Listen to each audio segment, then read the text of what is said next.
ভীষণ পচা গরমে খুবই মিস করছি এই বরফের ঠান্ডাটাকে।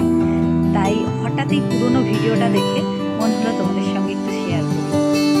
প্রচুর ঠান্ডা আর ভীষণ বরফ চারিদিকে, ভীষণ মানে প্রচুর বরফ।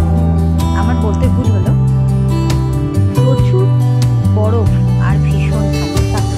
তো যাই হোক, যত উপরের দিকে উঠছি তত বরফের পরিমাণটা বাড়ছে। এখন আমরা যাচ্ছিলাম ছাঙ্গুলে। সময়টা ছিল একদম মার্চ মাস, দোলের সময়, মানে হোলির সময়। আর সেই সময়তেই ভীষণ বরফ পেয়েছিলাম। ছাঙ্গুলেকের একদম প্রায় কাছাকাছি আমরা চলে এসেছি।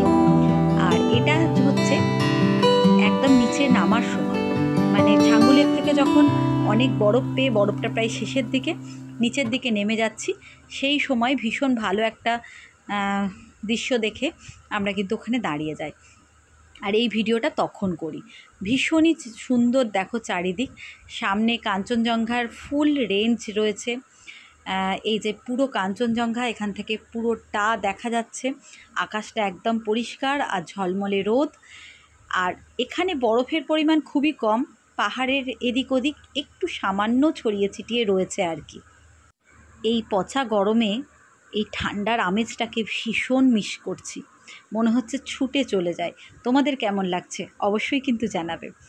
মানে যেতে পারলে তো ভীষণই ভালো হতো, কিন্তু উপায় নেই, কি আর করব বলো। পেছনে দেখতে পাচ্ছ পাহাড়ে একদম কিছুটা অল্প ছড়িয়ে রয়েছে বরফের পরিমাণ, একদম নেই বললেই চলে।